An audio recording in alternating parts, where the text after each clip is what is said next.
Haven't seen, the NBA has finally released the NBA schedule. The Raptors, of course, are included in that. So I wanted to dive into exactly, the biggest games on the schedule, how many national TV games we have compared to other teams, and just some other interesting information I feel like that we need to have shared across the Raptors community.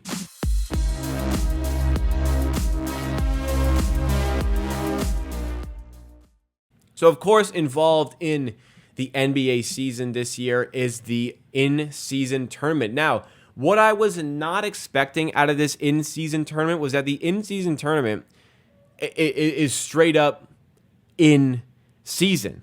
I was expecting it to be its own sort of entity where it's kind of like European soccer, where it's a cup competition but has no effect on the league. It kind of seems to me like through this, these in-season tournament games are highlighted in blue, but they are still listed under the 82 games. So the teams are still playing 82 games.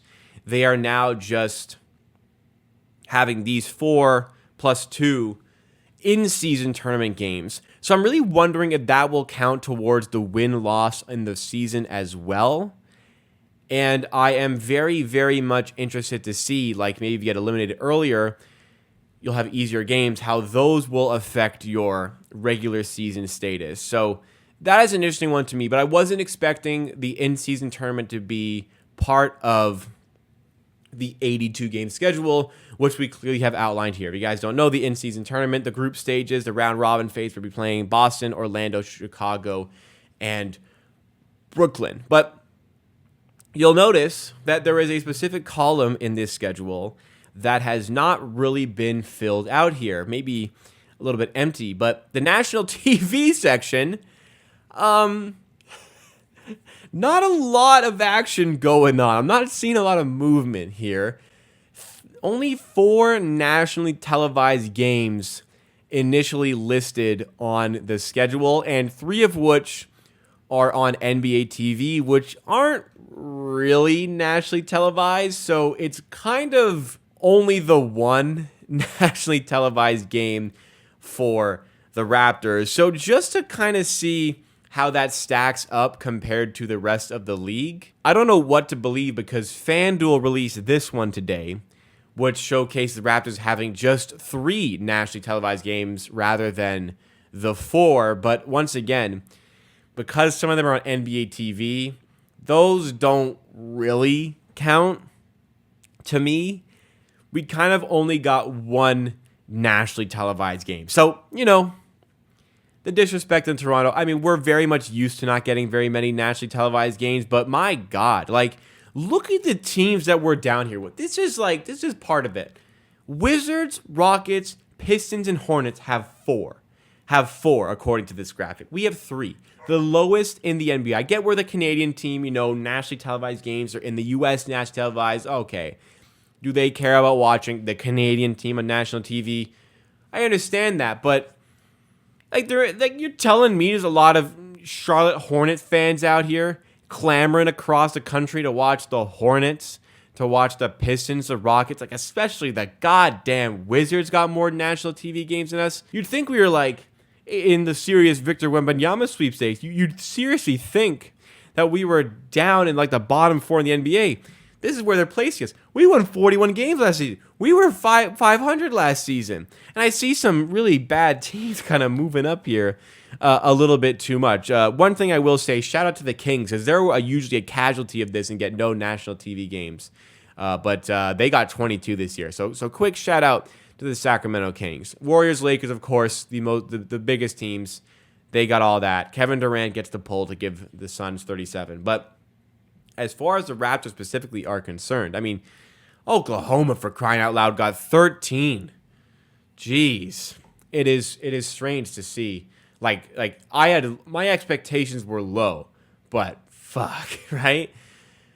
But then I got thinking a little bit more. I mean, what happened the last time we did get that nationally televised game? Well, or at least one of the times. One of the very few nationally televised games that we got last season featured the Toronto Raptors hosting the Milwaukee Bucks. And in the end, it turned out to be a pretty exciting game with a Gary Trent Jr. buzzer beater. The Raptors scored like 16 points in the last, or made up a 16-point deficit in the last 3 minutes to go to overtime, where they still eventually lost. But to start the game, wasn't too good. 1:55 to go in the first quarter against the Bucks. It was 11-10. And it does get a little bit worse than that as well. It took the Raptors 6 minutes to record their first jump shot. Their first jump shot was 6 minutes into the second quarter of that game. They missed their first 14 field goal attempts. They had 65 points with 6 minutes to go in the fourth, and also Giannis had 12 turnovers in this game. So we very rarely get nationally televised games, and then in the one time we did, like in one of the few times we did, we stunk it up, and all of the audience watching was like, this is why I don't watch the Toronto Raptors. Like, we had bald-ass Richard Jefferson make the trip out to Toronto to watch that garbage. I remember the highlight of the first quarter, the low light rather, was like that super early in the shot clock Fred VanVleet 3 that just clanged the backboard nowhere near the rim. So, ultimately I'm like, oh, you're kind of shafting us with this nationally televised schedule. But then I see what happened last time and I go, oh, okay. It's like when the NBA Christmas Day schedule comes out. The NBA threw us a bone when we won the championship. Okay, you know what? You won a championship, I guess, because you won a championship.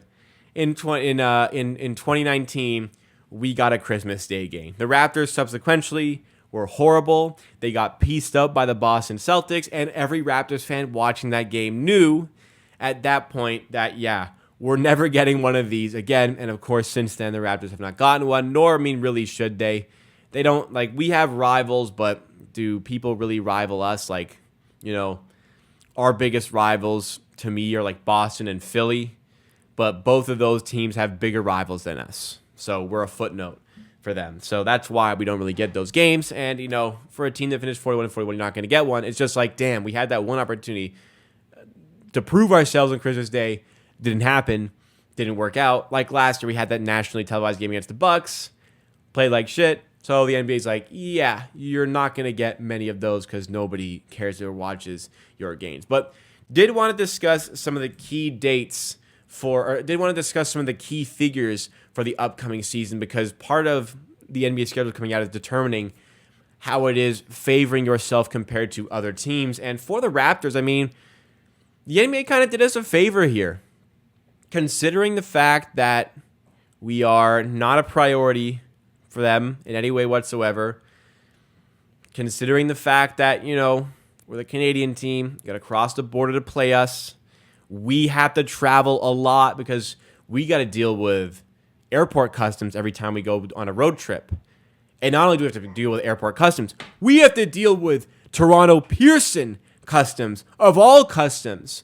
That adds on a significant amount of time to each of these road trips. The NBA did us a favor with some of this, specifically with the miles traveled. To cut down on this transportation, the Raptors actually have the second fewest miles traveled in the NBA for this upcoming season, which is great to see. A significant piece of advantage for the Raptors, and it definitely can make a bit of a difference. I used to play university level sports, nowhere near pro level sports, but it weighs on you. I was in a school that was way out of the way of other schools, so it weighs on you having to travel the near the most or the most in the league. So doing it the least, I'm sure, is a very welcome sight for the Raptors to see. But also with this on the schedule, the Raptors are right around the average here. Their rest advantage is superior to other teams in the league. The average is 10.3.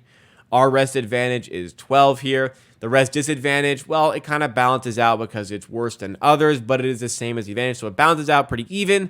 And the amount of back-to-back games we have is 14. The average in the league is 13.9. So yes, slightly above average, but I believe the highest amount of back-to-backs in the league this season is 15.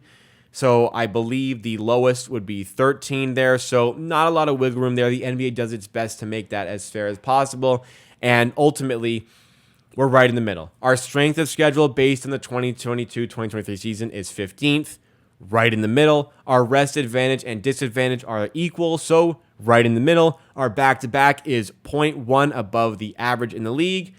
All average, all in the middle of the pack except for the miles traveled. So all in all, it could have been a lot worse for the Raptors as far as the schedule is concerned and just how it's going to weigh on the players mentally, psychologically, and physically. But some key dates that we do want to kind of relay over to you guys as well, because these are the ones you're going to want to be watching for sure.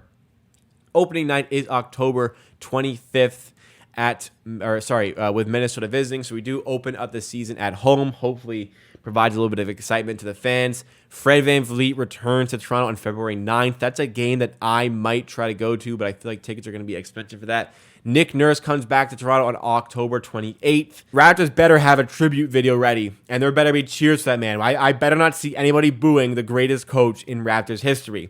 The NBA champs are in town on December 20th, something a little bit interesting to kind of see. I mean, Jamal Murray returning to his pretty much hometown as an NBA champion. That's going to be cool to see. Kawhi back in Toronto on the 26th. Lowry back in Toronto on the 17th of January. And then there's DeRozan Bulls.